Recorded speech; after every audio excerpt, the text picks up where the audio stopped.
Hi everyone, I am Neha. Welcome to alpha gen parenting. अब हम पहुंच गए हैं अपने 7th मंथ पे। 7th मंथ यानी कि हमारा जो 3rd ट्राइमेस्टर है वो स्टार्ट हो गया है। इससे पहले हमारे 2 ट्राइमेस्टर्स यानी कि 1st, 2nd, 3rd मंथ का 1st ट्राइमेस्टर और 4th, 5th and 6th month का 2nd ट्राइमेस्टर जो है वो खत्म हो गया है। 3rd trimester is very important क्योंकि अब हमारी जो बॉडी है वो प्रिपेयर करने लग जाती है अपनी डिलीवरी के लिए। तो चलिए स्टार्ट करते हैं कि इस मंथ में हमारे साथ क्या क्या चेंजेस होने वाली है। इस मंथ में 7th मंथ में बेबी का वेट जो है वो एकदम से बहुत ज्यादा ग्रो करता है।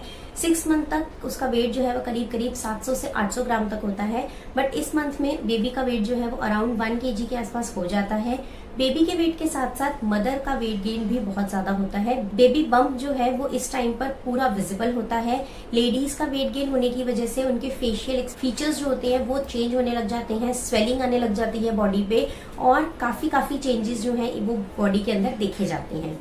इस टाइम पर हमारी बॉडी जो है वो डिलीवरी के लिए प्रिपेयर करना स्टार्ट कर देती है। तो हमारी बॉडी में जो प्रोजेस्टेरॉन हार्मोन होता है, जिसके बारे में हमने अपनी पहली वीडियोस में बात करी हुई है, वो जो है वो इस टाइम पर अपनी सारी हार्मोनल एक्टिविटीज जो है वो स्टार्ट कर देता है ताकि वो डिलीवरी के लिए प्रिपेयर कर सके। इस टाइम पर हमारी बॉडी में पानी भरना स्टार्ट हो जाता है।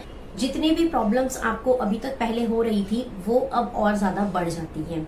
ये वाला जो मंथ है ये अराउंड 28 वीक्स तक रहता है। तो पहले हमारी कंट्री में 28 वीक्स का बेबी जो है वो वायबल होता था, यानी अगर कोई बेबी 28 वीक पर डिलीवर होता था तो उसको स्पेशल केयर के साथ बचाया जा सकता था।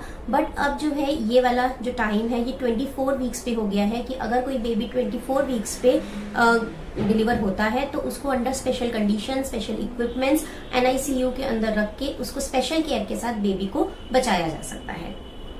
अब बात करते हैं मदर्स में क्या क्या चेंजेस होंगे। तो इस मंथ में बहुत सारे चेंजेस ये होने वाले हैं कि आपकी जो भी प्रॉब्लम्स थी अब वो और ज्यादा बढ़ जाएंगी। बेबी बम्प ज्यादा बड़ा होने की वजह से आपकी जो स्पाइन है उसके ऊपर बहुत ज्यादा जोर पड़ेगा। और अगर आपने स्टार्टिंग से walking exercise, light breathing exercises नहीं करी है तो इस टाइम पर आपको थोड़ी और मुश्किल हो सकती है। तो आप अभी भी इसको स्टार्ट कर दीजिए। आप हल्की जितनी आप स्ट्रेचिंग थोड़ी बहुत कर सकती हैं, एक्सरसाइज, योगा, मेडिटेशन, ये सब जरूर अपने रूटीन में कंटिन्यू रखें ताकि आपको इन सब चीजों से ज्यादा प्रॉब्लम ना हो। खाने पीने की बात करें तो ये हम स्टार्टिंग से मैं आपको बता रही हूँ कि आपको अपना जो डाइट प्लान है वो इस तरह से रखना है कि आपको एकदम से बहुत ज्यादा नहीं खाना है। इस टाइम पर हार्ट बर्न बहुत ज्यादा होगा, इनडाइजेशन बहुत ज्यादा होगा, कॉन्स्टिपेशन बहुत ज्यादा होगा। तो ये वाली सारी चीजें जो है ये बढ़नी ही है। तो आपको हर 1-1.5 घंटे के बाद थोड़ा थोड़ा कुछ खाना है। सारा कुछ एक साथ अपनी प्लेट पे नहीं डालना है।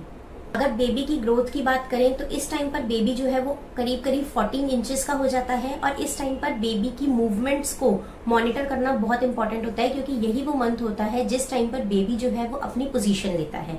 तो टाइम टू टाइम आपको अपने स्कैन्स करवाने होते हैं। बेबी जो है वो कंटिन्यूसली, बेबी के पास इतनी जगह होती है कि वो अंदर कंटिन्यूसली घूमता रहता है, काफी स्ट्रांग हो जाता है। तो जब वो इधर उधर आपकी बॉडी में स्विम, ऐसा लगता है कि वो स्विम कर रहा है, तो कई बारी ऊपर से हाथ लगाकर भी पता चलता है, ऐसे वेव जैसा फील होता है कि कुछ ऐसे अंदर को निकला है। तो ये बहुत सारी लेडीज में विजिबल होता है। अगर सेकंड प्रेगनेंसी होती है तो बॉडी पार्ट्स तक जो है वो लेडी जो है वो टच करके बता देती है कि मेरी बेबी का ये वाला बॉडी पार्ट है।